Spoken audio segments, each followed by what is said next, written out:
Lunes chika, daring baininan naming hindi sapat na mahal nyo lang ang isa't isa sa isang relasyon. Ito nga naging saad niya sa panayam ng isang showbiz insider.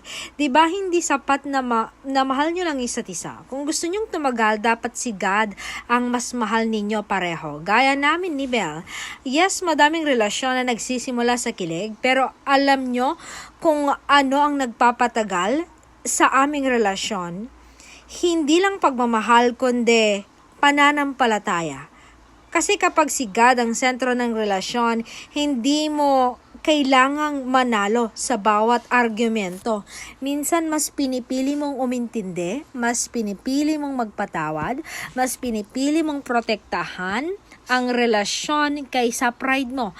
Kasi alam mong hindi lang kayo dalawa ang bumubuo nito, kasama natin ang Diyos, kasama namin ang Diyos at siya ang aming pundasyon.